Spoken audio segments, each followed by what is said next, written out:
Many people from time to time come up to me and they ask, how do you get into the entertainment industry, knowing that I have worked in the entertainment industry? And I tell them, well, I don't know how you get in the entertainment industry. I can't tell you what steps you can take, like being a doctor or a lawyer or accountant. You know, you do this and this and this, and then you wind up at your goal. I don't know how you get in the entertainment industry. It helps to be born into it, as I was.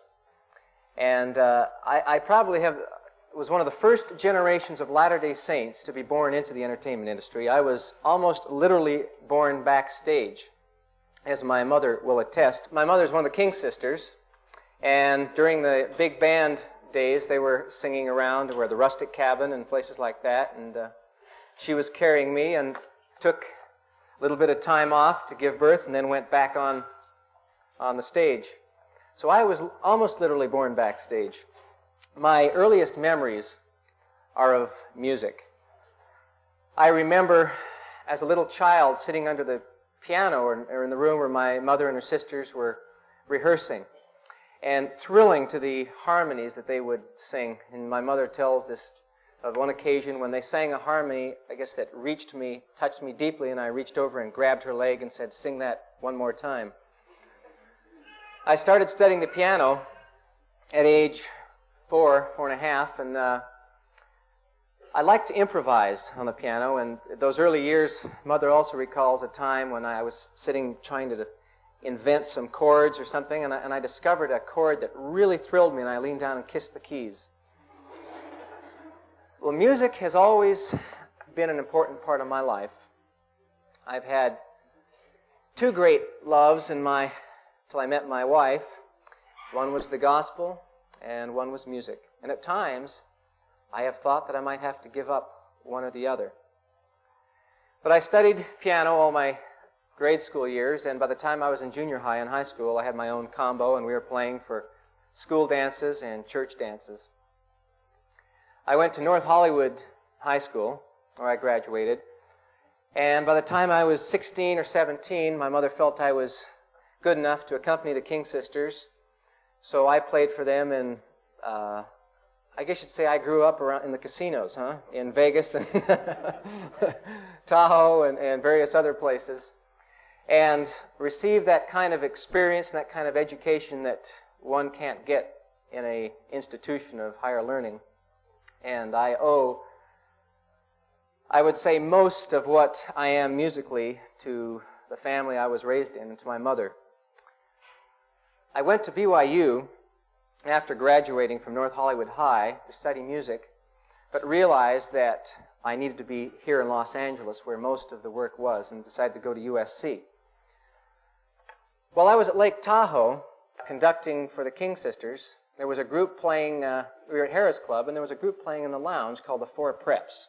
Now, how many of you remember the Four Preps? Okay, we know how old you are, right? Well, the Four Preps hired me to be their music director.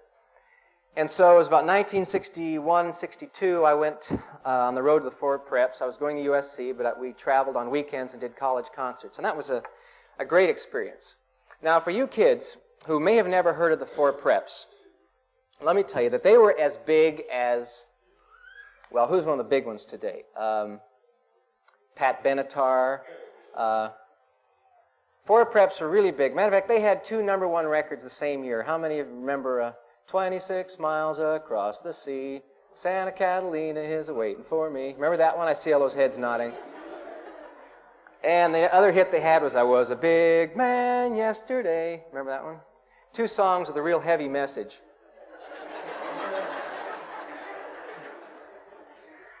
But anyway, about this time I was going to USC and studying music seriously, and I had purchased a Steinway grand piano. Actually, my mother keeps reminding me, I did not purchase the piano. With the help of the bank and my parents' co-signature, we purchased the piano. Now, those of you that are musicians know that a Steinway is like the Cadillac of grand pianos. And mine was the most beautiful of all. Oh, how I loved that piano. It had a satin ebony black finish, and inside it had red crimson velvet pads, and then it had like a gold leafing inside. It was a gorgeous instrument, and I would practice, as my parents can attest, 6, 7 hours a day. And my idea of a great date was to invite a girl over and have her listen to me practice. Needless to say, if she didn't like my music, that was the last time she got asked out. But at any rate, I was thinking of becoming a concert pianist. And about this time, Bishop Gerald Plum called me in and asked me if I would consider going on a mission, if called. Well, my heart sunk, to be honest with you. I always knew that if called I would go, but somehow the realities of it hadn't hit me. The thoughts of being away from my beloved Steinway for 2.5 years. By the way, we were the last of the 2.5-year missionaries, the last of the real missionaries. I mean, I went to Brazil and had to learn the language in the streets. None of this language training mission or MTC or whatever they call it, or 18 months. I mean, but the thoughts of 2.5 years away from my beloved Steinway were just more than I could bear. And I relate this story because many of you have experienced a similar decision, and some of you will experience a similar decision. You know, in a career as competitive as a concert pianist, 2.5 years, I felt, would set me at such a disadvantage that worlds without end, I would never recover that lost time. The bishop asked me to pray about it, and I did. And a few weeks later, I had a dream. And I dreamt that it was in the hereafter. And I looked up into the celestial kingdom, and there was my Steinway grand piano. Now, I say I looked up because I was not there. I was not in the celestial kingdom. My Steinway had fulfilled the measure of its creation and was worthy of a greater glory, but I was not. And the message came home very forcefully that if in this life I would do what my Father in heaven wanted me to do, then I would have the eternities to practice my Steinway grand piano. And after all, what little can we accomplish in this life anyway? And what will music sound like, played on instruments of celestialized material and sung by celestial voices? And other thoughts came to my mind. You know, Mozart probably had greater dreams than he was able to realize. He died a very young man. What guarantee would there be that I would fulfill my dreams? So as I thought about it, it made a lot of sense to do what the Lord wanted me to do. And I told the bishop I would go, and I went. As I say, I felt I was making the greatest sacrifice since Abraham. And I'm embarrassed when I think of my farewell address because I let the ward know it, too. Do you remember that? Well, I went to Brazil for 2.5 years, and it changed my life. I did not know the quote then, but I have thought about it since. It's by Elder Boyd K. Packer. He says, many of us spend years climbing ladders only to realize that when we get to the top, they're leaning against the wrong wall. And so it would have been with me. I could have given up my mission and perhaps the eternities to climb a ladder, only to realize that when I got there, that was not where I wanted to be. And when I came home from my mission, I knew that I did not want to be a concert pianist. That for some, spending their life as a slave, as it appeared to me, to an instrument, traveling continually, that might be desirable for some, but for me it was not. I wanted to live, quote, a normal, unquote, life where I could serve in my community, in my church, and be with my family. So I chose another career. Now, while I was on my mission, two important things happened. One, my family got their own network television show.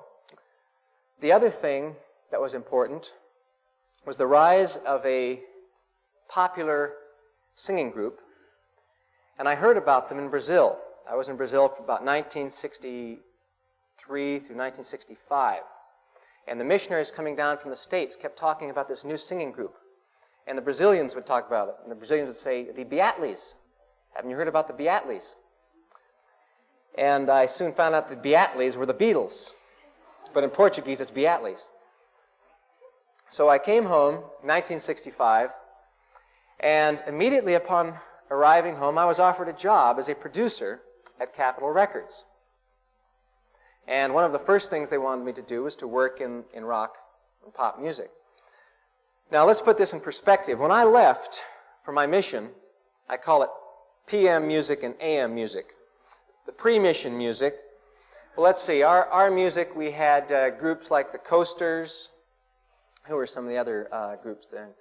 Well, anyway, the songs were songs like Tweedledee, Rockin' Robin, Stranded in the Jungle, Poison Ivy. You know, it's all these heavy message songs. And I was not aware what a revolution had taken place in the recording industry. So one of my first assignments was to go to San Francisco, investigate this new type of music. It was associated with words like psychedelic and acid. Now, these were new words. We'd never heard of these words before. So there I was in San Francisco, heading towards the Fillmore Auditorium. Now, I don't know if anyone here anyone here ever went to the Fillmore Auditorium during the late 60s or 70s? Good. And I was dressed somewhat like this. I still had my missionary tracting shoes on and my coat and tie. My mission president said, once a missionary, always a missionary. And so there I was, and I was getting close to the Fillmore Auditorium. I got a few blocks away, and I could feel the pavement vibrating beneath my feet. I walked inside, and I could not believe what I saw. Now, once again, you have to put this in historical perspective.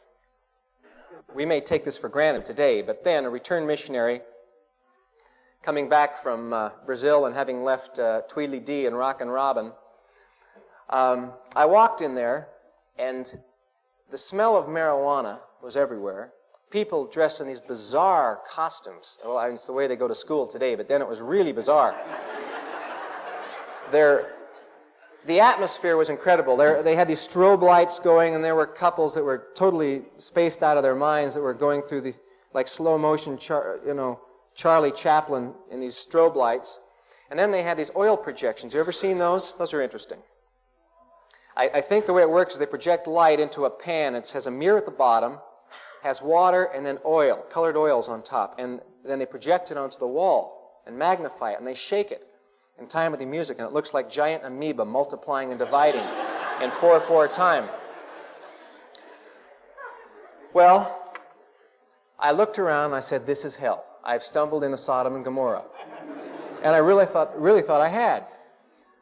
This was my job to work in rock music of the late 60s. Well, I soon realized that I could not, in good conscience, continue working in this environment. I could not, I think at the time I was serving as Elders Quorum president, and I couldn't go home at night and do church work and then on other nights be working in clubs, looking for talent like this, and working in a recording studio with people that were writing songs, selling revolution and dope and sex. I knew I would have to quit, and that time came in 1969. But before I did, I had an interesting experience I'll have to tell you about. Many people want to know how a hit record is made. 1968, I went to Cleveland, Ohio, looking for talent, looking for groups to sign for Capitol. And the local promotion man there said, I have found a group that is sensational. If you sign them and record them, I will guarantee they will be #1 in Cleveland. And Cleveland is a very important record market. So I went to the club where they were playing, and they were playing quite loudly, and people seemed to be enthused, and this promotion man had guaranteed he would make them #1 in the market. And I figured, well, gee, how can you lose on that? I figured he must own a piece of the group and be part of the mafia. So I had two things going for me. I signed the group, and I took them into the studio the next day. I've learned something about volume. Volume is a hype. Do you know that? Volume is a hype. It makes music exciting. It covers up poor musicianship, and in short, volume covereth a multitude of sins. I found out when we got in the studio. We turned their amplifiers down, and we realized that their poor musicianship was exceeded only by their lack of good material to sing. So after we'd been through their repertoire, I listened to all their songs, and I considered maybe the trip was going to be a waste. I said, is that it? You guys have anything else? They said, well, there's one tune the Isley Brothers wrote some years back. Let's try that. It was a tune called Nobody But Me. And I listened to the tune. It sounded kind of commercial. It sounded like a hit. I said, all right, let's record that one. Well, we started to record. We immediately had a problem. The drummer could not keep a beat. So we sent everybody home except for the drummer, and we wired him up, much like I'm wired up tonight, with a headset, and we put a metronome in his ear. And I said, look, there are 486 beats in this song. I want you to hit the drum 486 times, no more, no less. Got it? Okay. 6 hours later, we had 2.5 minutes of drum on tape.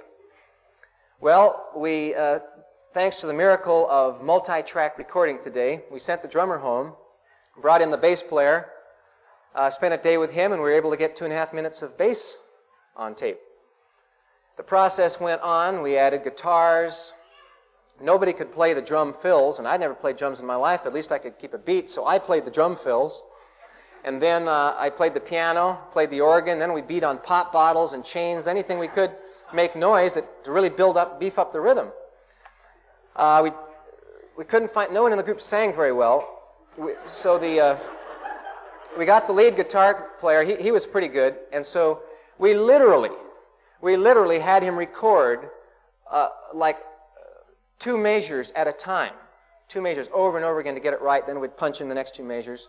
And then we needed some background vocals, and so I did those myself and overdubbed my voice about 6 times. Well, about 2 weeks later, I returned home with a single record.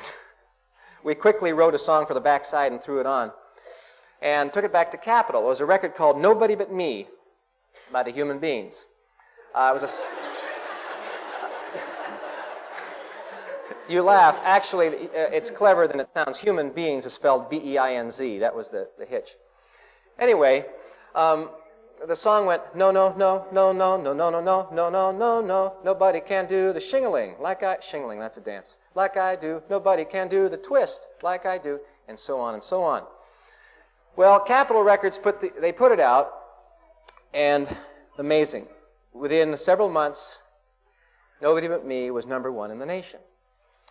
And Carl Engelman, who happens to be a member of the church, who was head of the A&R department, says, Lex, we've got a hit on our hands. I want you to go back to Cleveland and cut an album.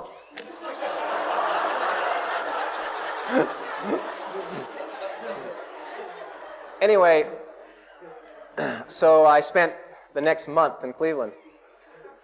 All was not lost, however, because Tom Shannenberger and his wife, Tom was the promotion man. He was the tough-talking, cigar-smoking promotion man that got me to sign the group. He and his wife became Mormons. It was a good experience. I left Capitol Records in 1969. As I said before, I just could not justify working in that environment. And I also did not enjoy producing records. I wanted to write. I wanted to orchestrate and conduct and compose. And I thought I would have more control over my life. I must tell you a couple of interesting experiences, though. In 1971, I was signed to do the music for a film called The Beautiful People. And the film was harmless. We did the music for it, and when they put the film out, it immediately bombed, so the producers recalled the prints and spiced it up with a bunch of nude swimming scenes. And they put it out as a marginal R-rated picture. I say marginal, it's probably closer to X-rated. And guess where it opened? Salt Lake.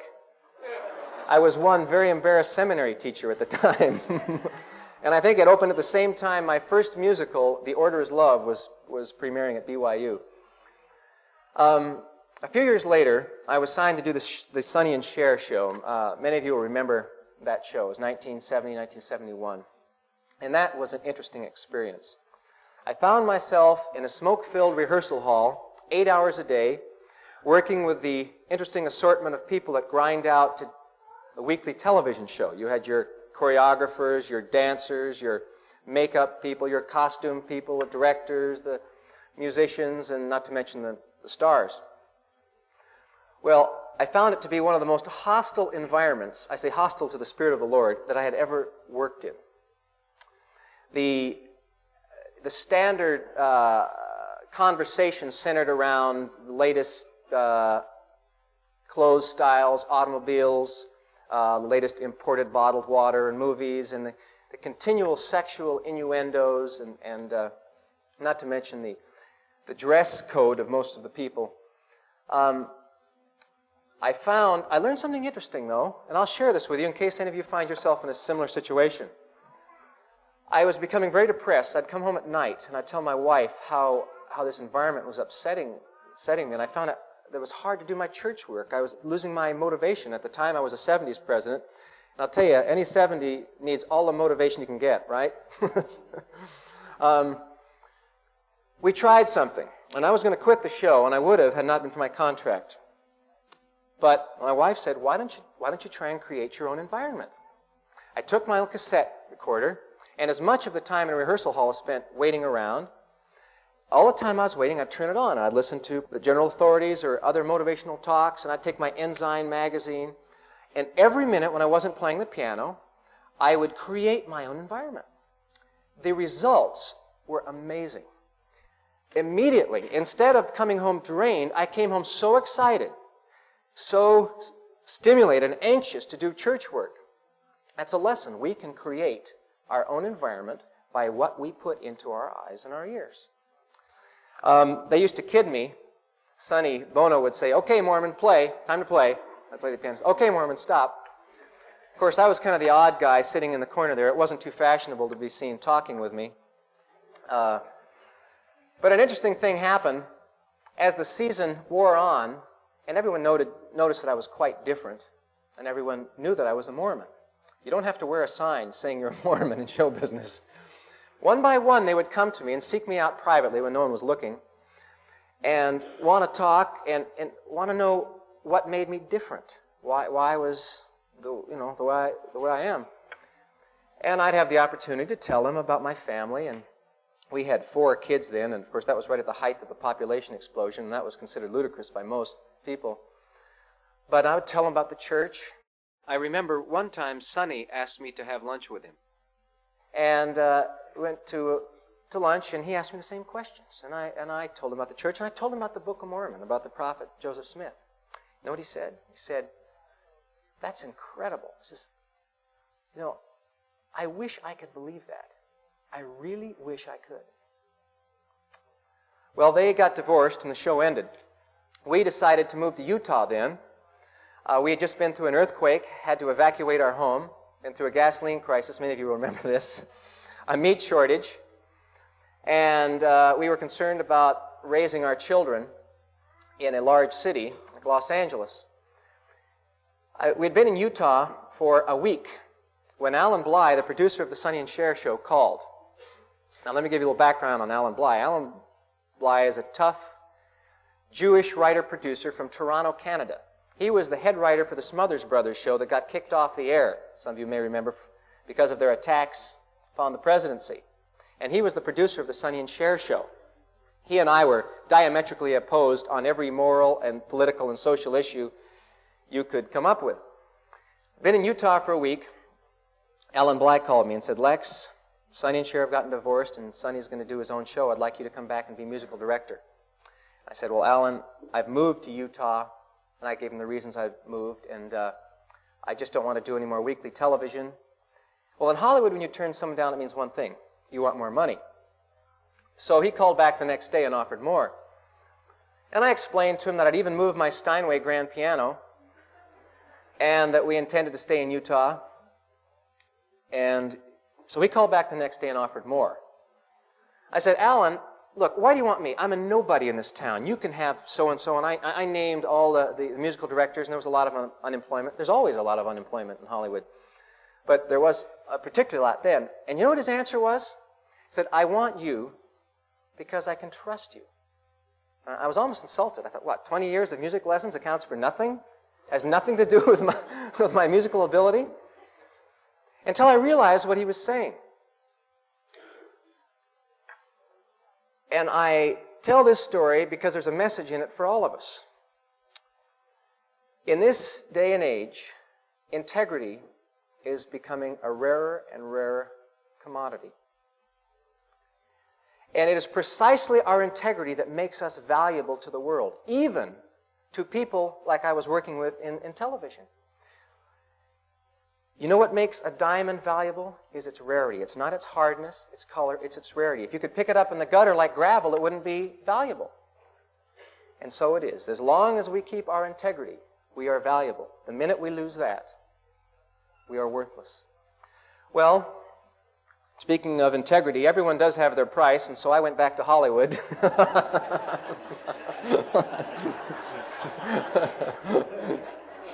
Actually, there was an ulterior motive. We would not have come back had it not been for Saturday's Warrior. Saturday's Warrior brought us back, and I guess it was not meant for us to leave at that time. We ended up in Studio City living in a rented house. My wife was about to have our 5th baby. All of our furniture was in Utah. We did not have any furniture in the house. We borrowed an icebox and some outdoor furniture. We were living right under the freeway. Between the freeway and Riverside Drive, no neighbors, represented everything we hated. But the Lord moves in mysterious ways. As a result of that came the premiere of Saturday's Warrior here in the Chatsworth Stake, and the rest is history to most of us. And another interesting thing. A few months later, I was called to be bishop. And I've had a personal witness that that's where the Lord wanted us at that time. Well, I am grateful to be living at this time. I am grateful to be able to combine music and the gospel. Saturday's Warrior changed my life. I can see the power that music has had on our society. And I could see the power for evil, or the influence for evil that it had. And I had long wanted to harness that energy and use it for a positive purpose. So we wrote Saturday's Warrior, and of course since then has been My Turn on Earth and Debbie, Diary of a Mormon Girl, and other things. I am pleased as I look around and see the output of Mormon art today. I think you all realize there's an increase of Mormon literature, fiction, and musicals and songs, and there's now the beginning of a Mormon music industry. I see these as a very hopeful sign of the future. Some ask why I suppose critically, ask why I don't spend my time writing more serious music. By serious, I mean classical works, as you might call them, or works of greater artistic worth. I might just say this, if I could, that some may feel inclined to spend their lives building monuments of art to last for generations. And I think that is wonderful. However, for myself, I have chosen to speak in the language of the people today. I do not consider myself an artist. I consider myself a communicator. And I prefer to use the language of the people today, which is popular music. That is the language which is having the greatest influence on the world. I hope that when my epitaph is written, that I might be known perhaps, rather than an artist, as maybe a pioneer. Thank you. I'd like to talk more about music today in detail. We're going to discuss names. We're going to talk about songs. We're going to quote lyrics. And if there's anyone here that is easily offended, you should probably leave now. I wouldn't even get into these things except that much of this, all of the songs that I mention are found in LDS homes, and most of them are played at LDS dances. Before we get into that, I want to give you a little more background, though, about the problem in discussing music and morality. It's what you'd call a no-win situation. This was very clear to me when I was asked to speak to a stake on that subject, on the subject of rock music and morality, and the night before they had a stake dance. The kids had gotten out of hand, and I guess the stake presidency felt the music had a lot to do with it, and so they went in about 10 o'clock and pulled the plug and sent the band home, and that was that. And as luck would have it, the next night I was to speak on rock music and morality at this fireside. Well, they filed in, the kids on one side, and the adults and the adult leaders on the other side, and they were mad. there were a lot of upset people. Some of these kids had invited non-member friends, and they were very embarrassed. Well, I thought I would maybe let off a little steam and open up to questions about the dance. Well, the questions, it was more like letting the lid off a pressure cooker. I was bombarded by questions and comments from both sides, from the kids. They said, why is the church always against new music? It was even against the waltz when it first came out. And from the other side, one sister stood up and she said, I am sure the Lord is displeased when our youth dance to that loud, vulgar music in his own house. Well, one of the other kids stood up and said, you think it's loud and vulgar because you don't like it. Your parents probably thought your music was loud and vulgar. Okay, from the other side it came something like this. Why don't you kids learn to appreciate real music? Good music, classical music, instead of idolizing those immoral rock stars. Well, one of the kids stood up and said, and this kid had just enough music history to respond to that question. He said, you think rock stars are immoral? Did you ever read about Wagner and Liszt? Well, I can tell we were getting nowhere fast. But of course the retort was, but that's different. See, their music was uplifting. Well, how do you respond to that? I'll tell you how the kids responded to it. Said, boring might be a better word for it.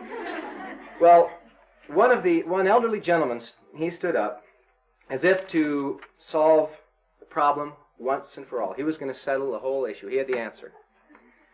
And he stood up and he said, I don't know what it is, but every time I hear the sound of that electric guitar, I just know they're singing about dope. And with that, he threw himself back down to his seat, as if he had settled everything once for all. Well, of course, the kids, they just came unglued.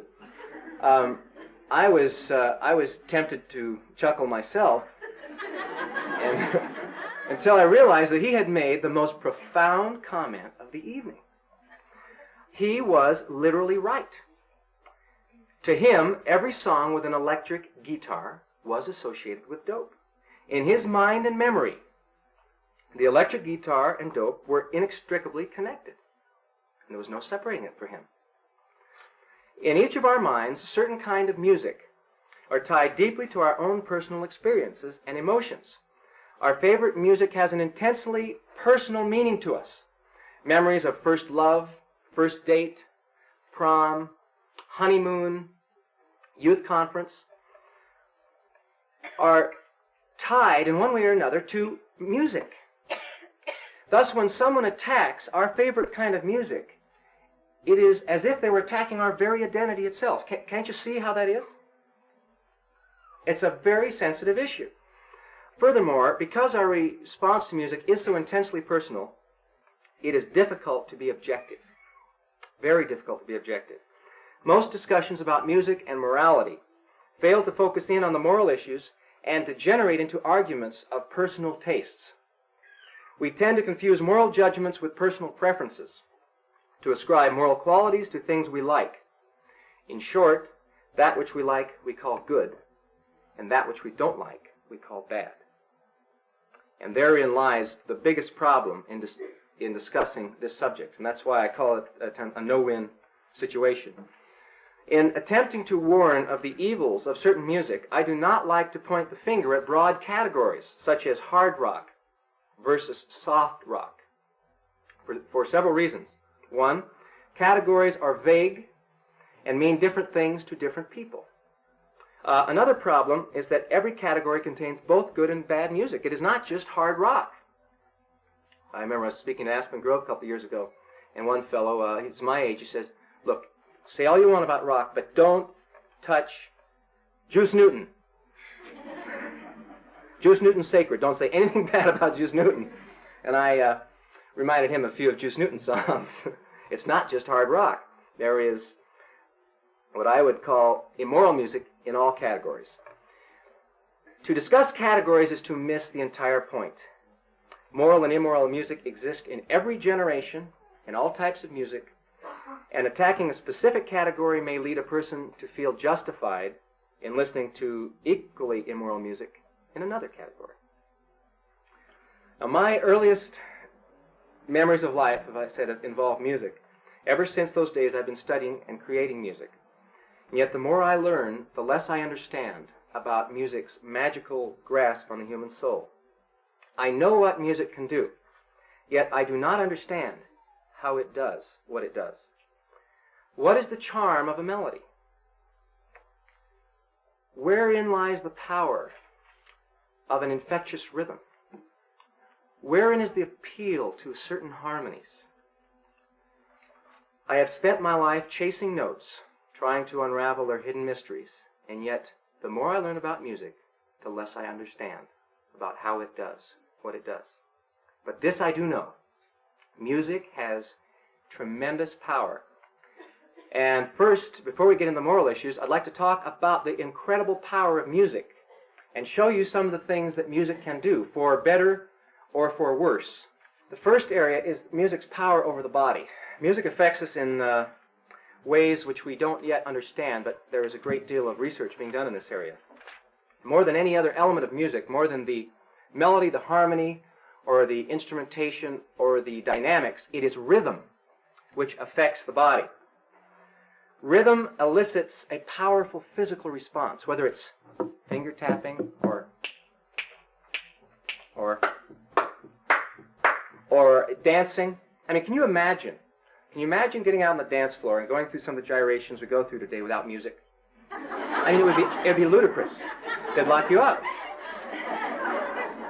But somehow it's okay with music, because it gets the body moving. And let's face it, that's the fun of music.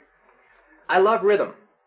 It is energy and power. It works. Whether it's Hitler using marches to get a nation geared up and ready for war, or the bishop singing "Onward, Christian Soldiers" and then giving an appeal to go out to the farm and work, the results are the same. Rhythm is a motivator.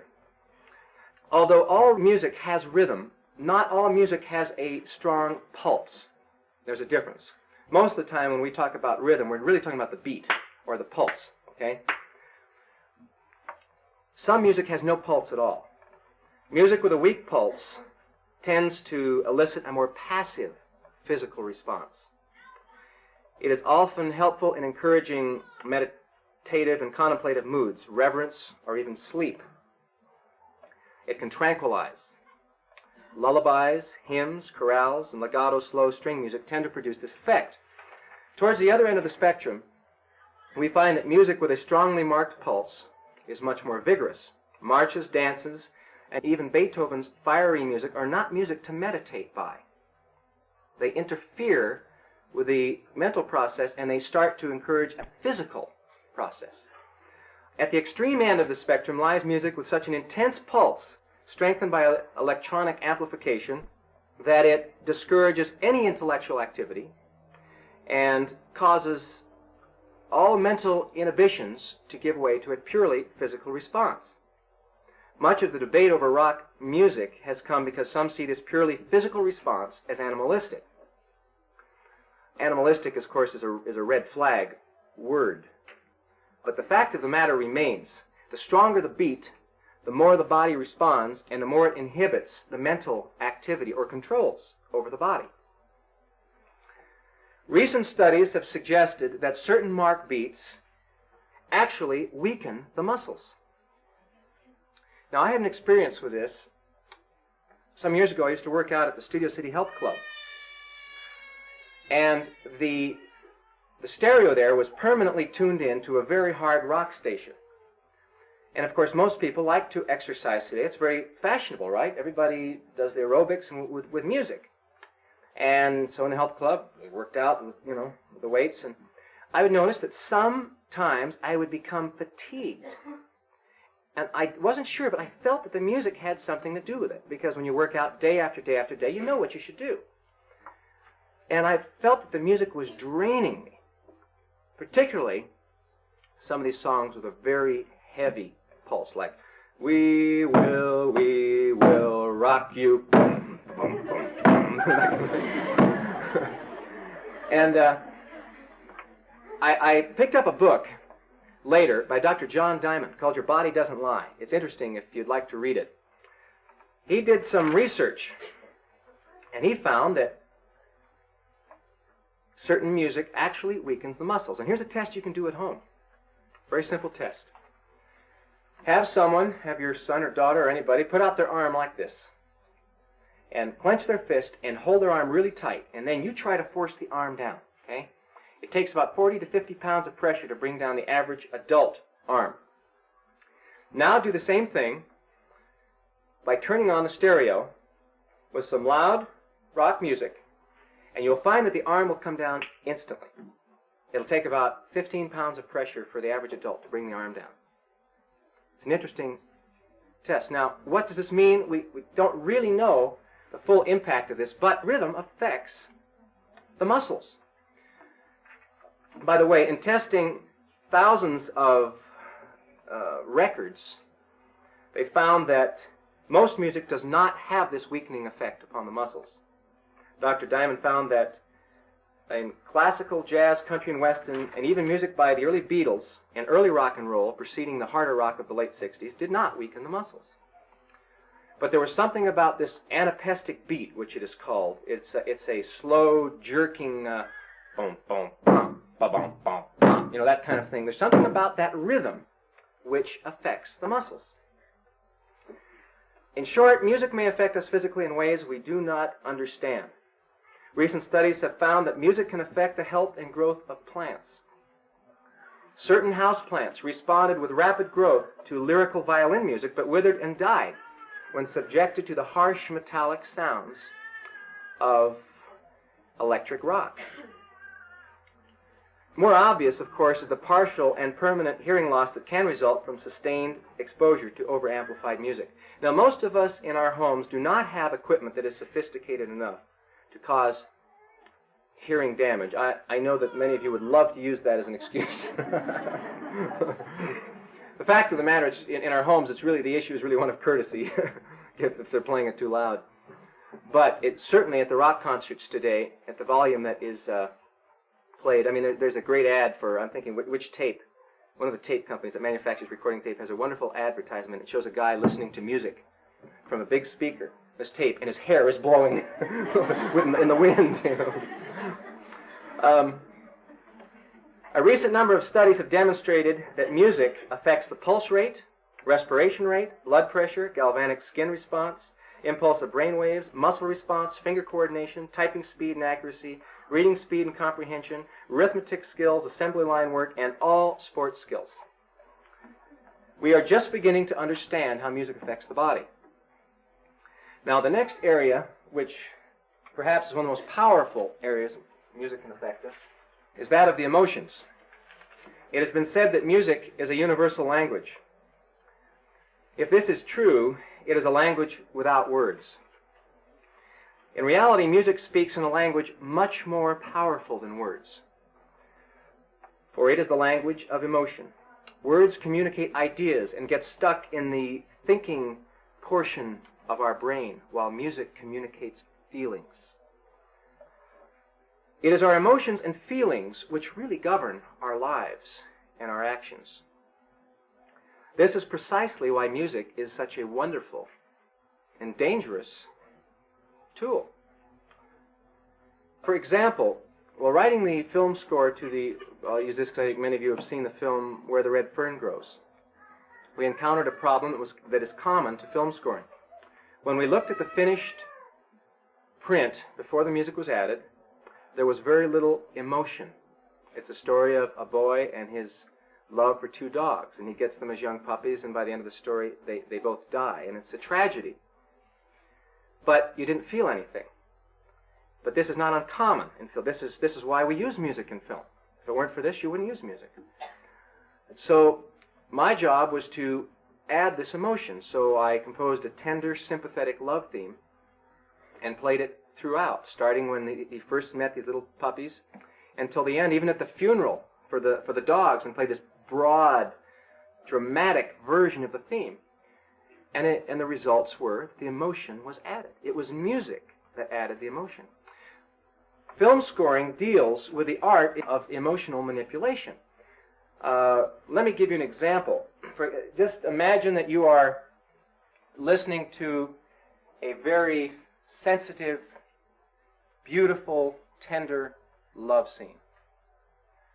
And you're really involved in this scene, and it's really working, okay? And the composer resorts to this.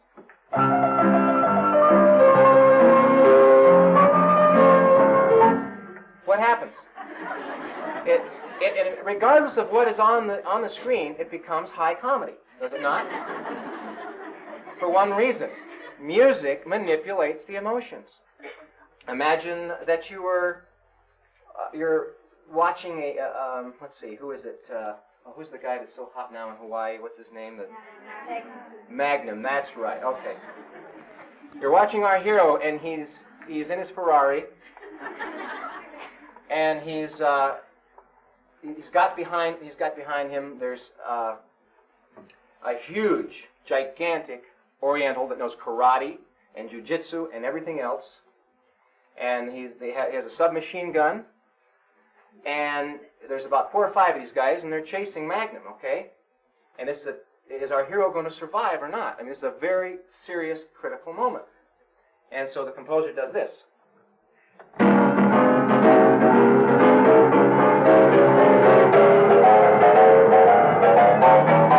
Well, that worked back in the days of silent film, didn't it? But it doesn't work today. Today they do things like...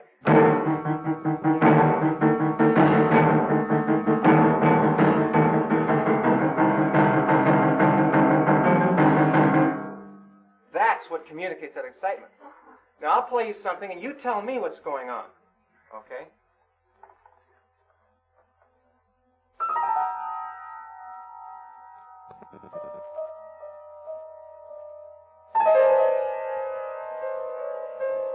What it is, there's a young girl, and she's walking. There's a dark room, right? She opens the door. She's groping along the wall for the light switch. Suddenly comes into view at gunpoint. Well, I have seen many of those shows before music was added. And very often, nothing happens. Music supplies emotional power. Perhaps the greatest example of music's superiority over words in expressing emotions is found in stage musicals. Words can only take a scene so far. Once the I love yous have been said, even if they've been said with great passion, it is left to music to take the scene to new heights. And in composing musicals, we choose the emotional moments to place the song. That's why the music is put there. Okay, let's move on to another important aspect of music. It has to do with music's power over our memory. Some time ago, my wife and I were driving along together when she turned on the radio, and on came the song, Summer in the City. Hot town, summer in the city, back of my neck is getting kind of gritty. Remember that song?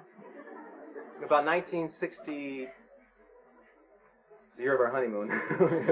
Well, anyway, 66.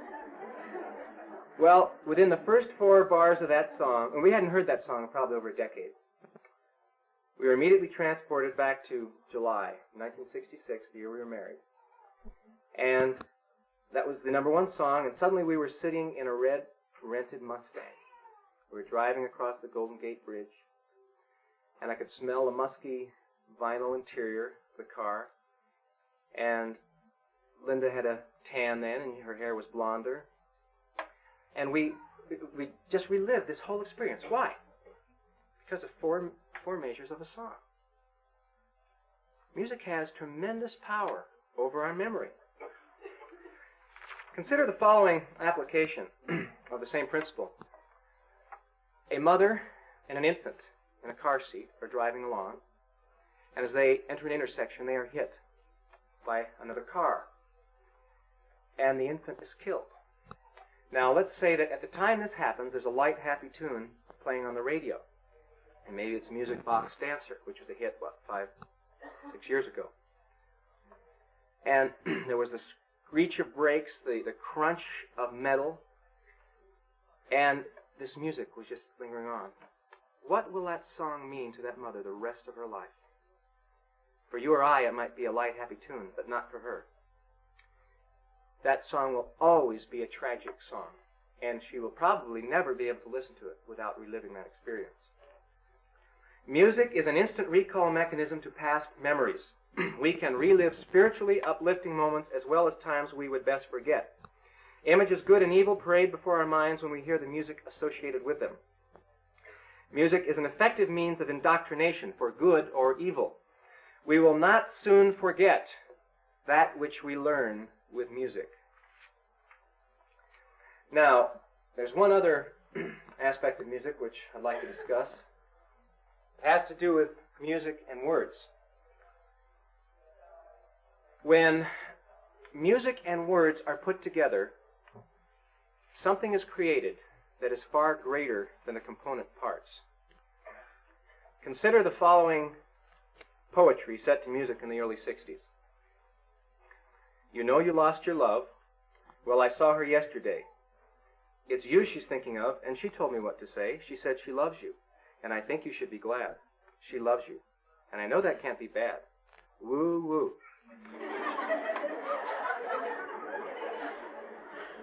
She loves you. Yeah, yeah, yeah. She loves you. Yeah, yeah, yeah. She loves you. And I know that can't be sad.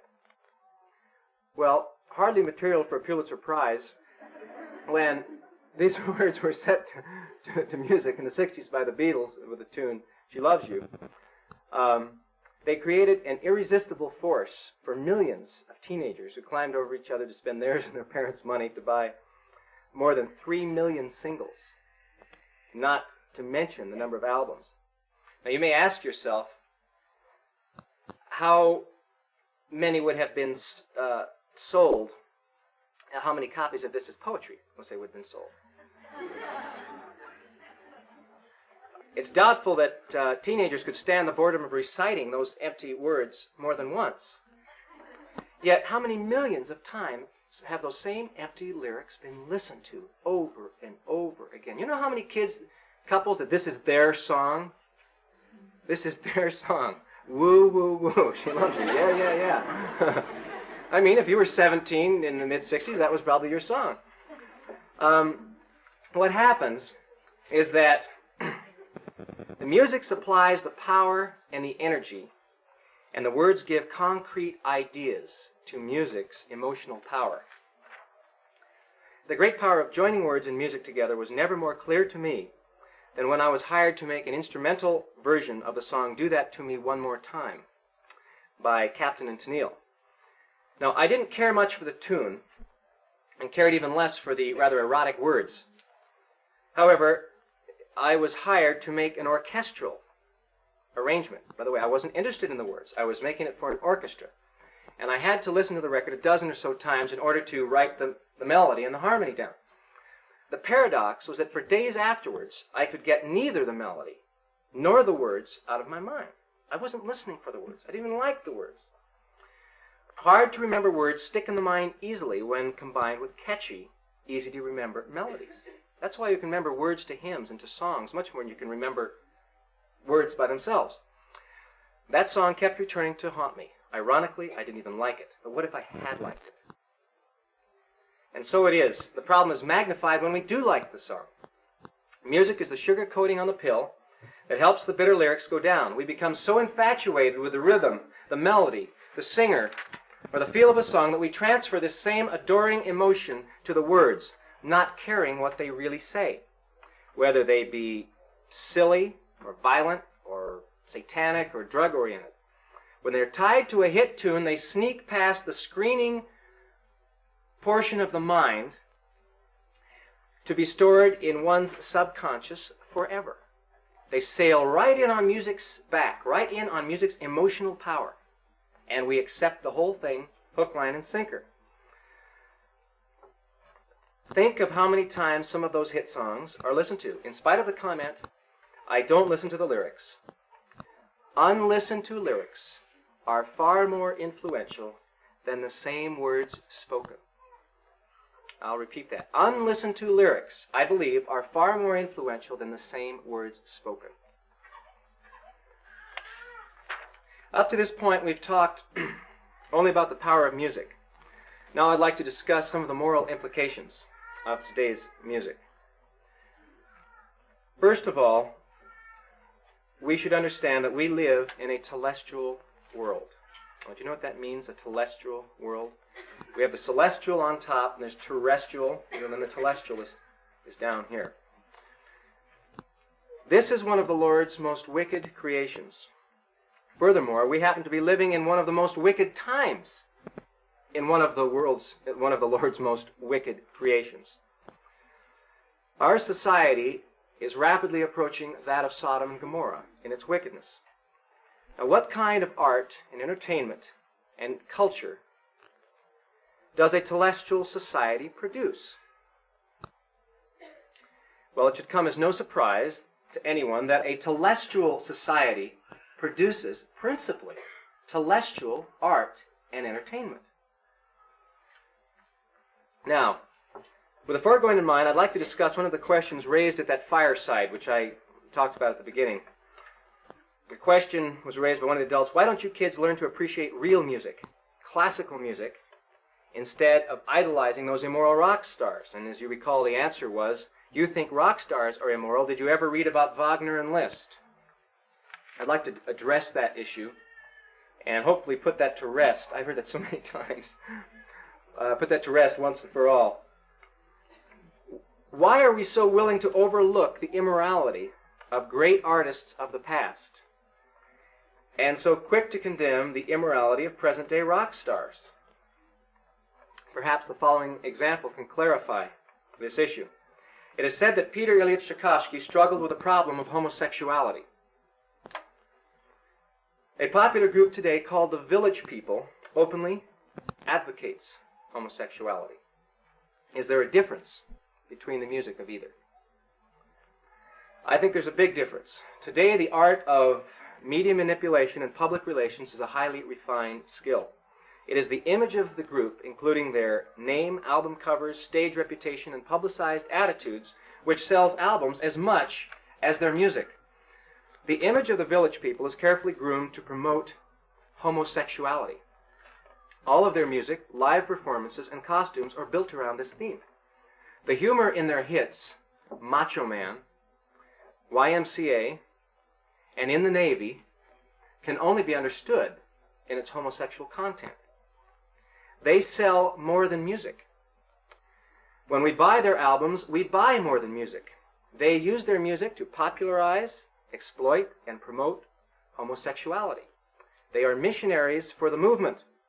On the other hand, Tchaikovsky's life was dedicated to the composition of great music, not to the exploitation of homosexuality through his music. You see the difference? It cannot be said that he used his art to proselyte for homosexuality. His music may have reflected the intensity of his emotional struggles. I think that's true. That's why there's such emotion in his music. Tchaikovsky wrote great music in spite of his problem, but Village People have become popular because of theirs. I am not saying that all of pop or rock music today is immoral. As a matter of fact, there have been some very moral songs, and I would like to point these out. In the mid-'60s, the Byrds recorded a hit song called Turn, Turn, Turn, which paraphrased Ecclesiastes 3:1-8. During the abortion controversies of the early 70s, Seals and Crofts made a vigorous anti-abortion statement with their hit Unborn Child. Now listen to this lyric. This is powerful. Oh, little baby, you'll never cry, nor will you hear a sweet lullaby. Oh, unborn child, if you only knew just what your mama is a-planning to do. You're still a-clinging to the tree of life, but soon you'll be cut off before you get ripe. Oh, unborn child, beginning to grow inside your mama, but you'll never know. Oh, tiny bud that grows in the womb, only to be crushed before you can bloom. That was a powerful song. During the same years, Cat Stevens recorded the gentle psalm-like Morning Has Broken. And in 1980, a Christian pop singer, Paul Davis, made the charts with a song called Do Right, which in part said, we just can't keep on living to the limit. We just can't keep on. You've got to do right, do right. You've got to do right. And of course, we're familiar with Debbie Boone's You Light Up My Life.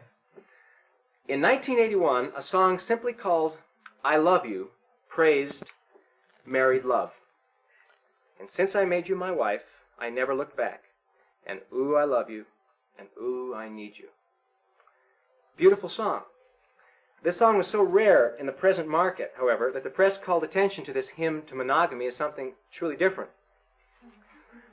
And perhaps the fact that they had to ask the composer what unique set of circumstances led to a song such as this is in itself a sad commentary on what our society considers normal. Well, there are others, and there's a number of songs that are just wholesome fun, it's recreation. But more and more, over the last decade, the majority of songs have a point of view, a message.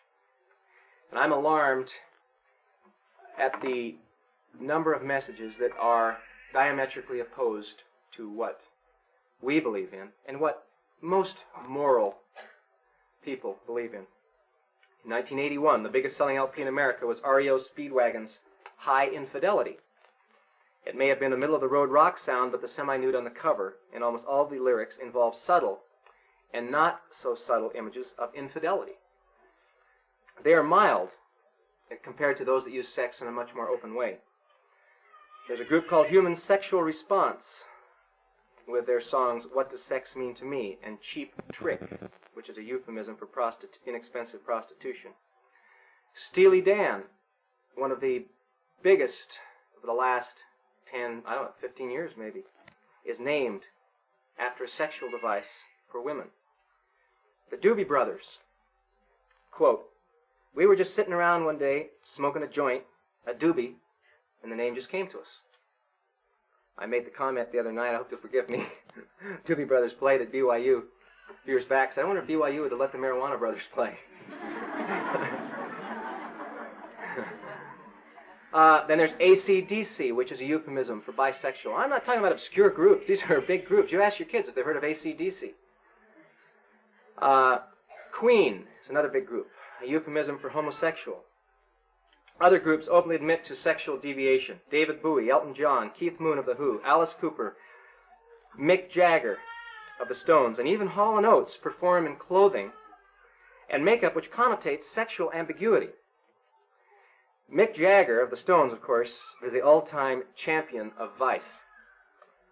His LP, Sucking in the 70s, black and blue, with a poster of a scantily clad, badly bruised woman.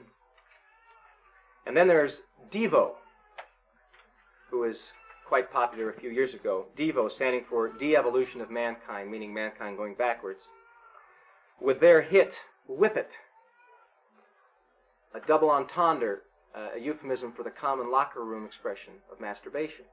We got into a fierce discussion of this one time in a bishop's youth council, when, at least when I was bishop, we approved all the songs that were played in our dances. And so we had a committee to pick the songs, and then we went over the list. And this song happened to be on the list. Now, of course, the younger kids, they just thought it was just a fun tune. I said, "Do you kids know what the song's about?" And I looked at some of the older kids, some of the older boys kind of put their head down and chuckled. Well, it's tragic, that this kind of dissension, it comes into the church. And it is a incredible tool. I can't think of a more powerful tool that Satan could use to divide us. I think that any of you that have been in stake or ward youth positions can attest to that. Rod Stewart sings, "If you think I'm sexy and you want my body, come on, baby, and let me know." Ted Nugent, performing in little more than a loincloth. You may not know who Ted Nugent is, but ask kids, they know who Ted Nugent is. He sings a song called Cat Scratch Fever, which is a vivid depiction of venereal disease. And in 1983, the song called Sexual Healing by Marvin Gaye was awarded a Grammy by the National Association of Recording Arts and Sciences. Hard rock, by the way, has no monopoly on vice. Billy Joel, in Only the Good Die Young, calls for religious girls to give up their virginity sooner. Paul Simon sings of switching bed partners and using prostitutes in Cecilia and the Boxer. And even Olivia Newton-John wants to get physical. The Pointer Sisters last year wanted a slow man with a slow hand. And Donna Summer's records, before she was, quote, born again, unquote, were referred to as vinyl aphrodisiacs. The waitresses sang, I Know What Boys Like. Carly Simon and Tony Tennille seem to prefer the It and That songs. Songs like Nobody Does It Better, You've Never Done It Like That. And even Barbara Mandrell, oh, now you're hitting Sacred Cow when you get in the country.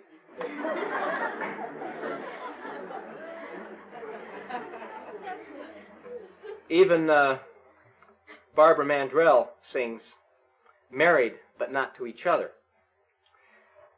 This is a letter I received from a distraught LDS mother.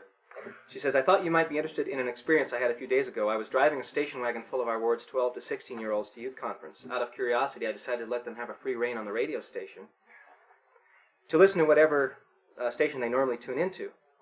For a half hour or so, I made mental notes about the records played. In the first song, a popular soap opera star sang of his desires for his best friend's girlfriend, who spent her nights loving him with that body. In the next song, several sisters sang of their desires for a man with a gentle touch who would spend some time, not come and go in a heated rush. This was followed by a very catchy upbeat tune in which the female singer suggested that the lovers get animal. Next came a brand new hit in which the singer implied that cheating occasionally on his wife was just what every average, quote, average guy, unquote, does. His only regret was that he actually fell in love with the other woman. At last there was a break, and an innocuous song praising the joys of Pac-Man, the arcade computer came on. Then it was back to the same old theme. Mick Jagger and the Rolling Stones begged a girl to, quote, start me up. Then a woman with a very sexy voice told her friend's boyfriend to call me any time, satisfaction guaranteed. By the end of the song, he calls. Another tune praised a super freaky streetwalker who was definitely not the kind you take home to your mother. The half hour finished with a rousing song in which the lead singer fantasized about undressing a centerfold model in a motel room. This station was not an adult or even college-age or punk-oriented FM station. It was the most popular AM station in town, known for playing what we used to call bubblegum or teeny bopper music. The station listened to by most of the 12-year-olds several hours every single day. Whereas similar themes are treated in plays, films, and novels, as bad as that might be, adults might experience a particular play, film, or novel only once. What particularly disturbed me about these songs was the fact that I knew the very young listened to them over and over, many times, every day of the year. I don't know that there's a point in delving, on and on into this. Let me just point out a few things. We haven't talked about drugs. It started, most of it in the mid-'60s, and the Beatles, who were a strong proponent of drugs at that time. They denied it at the time, by the way, as many of them did. But afterwards, now that it's commonplace, people have come out and said that, what the real meanings of their songs were about. The influence of drugs could be felt as early as I Get High, with a little help from my friends. Seems a little obvious right now. A Day in the Life, Strawberry Fields Forever. The group Styx was very popular, especially a year or so ago. Sings about cocaine in the song Snowblind. Snow is another word for coke or cocaine. Jim Morrison of the Doors, Janis Joplin, Jimi Hendrix, Brian Jones of the Stones, Al Wilson of Canned Heat, that's a group, Keith Moon of The Who, Robbie McIntosh of the Average White Band, Sid Vicious of the Sex Pistols, and even the king himself, Elvis Presley, to name just a few, have died from drug-related causes. And that's just a few. Those are just the big ones. Now we have the new breed of punk and new wave groups that perform for kids, and they wear T-shirts imprinted no values. They have names like The Killers, The Dead Kennedys, Agent Orange, Black Flag, X, China White, Cocaine, The Circle Jerks, and Fear. They're into drugs, sex, and violence. Wendy O. Williams and the Plasmatics, it's a group. She performs topless and explodes cars on stage, TV sets, and chainsaws guitars in half. Where will it end? Today we have a good idea of where it will end. Today we have a good idea of where it will end as more and more groups come out in support of the real author of their success, Satan. Groups like Led Zeppelin, Black Sabbath, Kiss, Blue Oyster Cult, AC/DC, Queen, Alice Cooper. They sing of Satanism, black magic, and the occult, and they adorn their LP covers with demonic symbols. Some have used today's sophisticated electronic technology to record satanic messages in reverse, a technique known as backmasking. While we're at this point, we should probably discuss subliminal messages. those messages not perceived by the conscious mind. This pertains, I think, in particular to the comment, I don't listen to the lyrics, or I can't make out the lyrics. Let me tell you a study that was done with the film The Exorcist. The Exorcist had the reputation of making certain people violently ill. In the film, the director inserted some subliminal cuts, some quick cuts of the priest in a ghoulish death mask. And it was just supposed to be awful. But they were so quick that for most people, their conscious mind could not pick it up. Now, after seeing the film, they interviewed people coming out of the theater. And the people fell into three categories. The first group said that they did not see the subliminal cuts. That consciously, they did not pick it up. Another group said, yes, I think I saw those cuts. The third group said, oh, I saw those cuts, yeah. Now, which group do you think had the most violent response to the film? Wow. It was the group that did not consciously perceive those cuts. And the reason is quite simple. If you consciously saw what was happening, as some did, they say, oh, that's interesting. Look, the director, he inserted some subliminal cuts of the priest in death mask. He's trying to make me sick. So you can deal with it, right? But if you don't consciously perceive it, you can't deal with it. It goes to the unconscious mind, which has far more impact on determining our feelings. That's interesting, and I think that applies to this comment, I don't listen to the lyrics, or I can't understand the lyrics. Satan's kingdom is built with money. The record industry exists to make money. When we buy records of people that espouse these causes that are opposed to what we believe in, we are financing Satan's kingdom. And as warriors in the Lord's army, I think that is a treasonous act. That's one thing to consider. The other thing is what it does to our minds. Now, the question always arises, does it really matter if I listen? Does it really matter if I listen to, one immoral song? What is that? Besides, I don't even really listen to the lyrics. I suppose the question that people are really asking is it going to hurt me? Okay? Is it really going to hurt me? Where do I draw the line? I think the question indicates a desire on the part of some to know how much evil we can tolerate. How much telestial input we can handle without destroying our chances of exaltation. Well, in many ways, our minds are like computers. They say G-I-G-O. You put garbage in a computer, you get garbage out. If we indiscriminately feed our minds on telestial material, we will think telestial thoughts. And telestial thoughts generate telestial behavior. And people that behave telestially go to the telestial kingdom. We don't need to worry about our bodies, controlling our bodies. Thoughts are seeds of action. It's our mind we need to control. Now, on the other hand, we are told to feast upon the words of Christ. Why? Because celestial input stimulates celestial thoughts. And celestial thoughts stimulate celestial behavior. And people that behave celestially go to the celestial kingdom. I think it's that easy. The question is asked, does the song hurt me? Yes. Every bit hurts. Let us not talk about how much evil we can tolerate, but let us set about seeing how we can create a celestial environment for ourselves. Therein lies the key to righteousness. I would like to testify to you that I know that God lives. I know that this church is true. I know it with all my heart. And I pray that we might choose wisely, that we might stand firm. And it takes courage. It takes as much courage for a kid to turn off a radio today in front of his peers, or to say, I won't listen to that song, or we will not play that song at the dance, as it does for a soldier to go to the front of the line in battle. It takes just as much courage. And I pray that we will all be valiant warriors in this Saturday of time. And I do this in the name of Jesus Christ. Amen.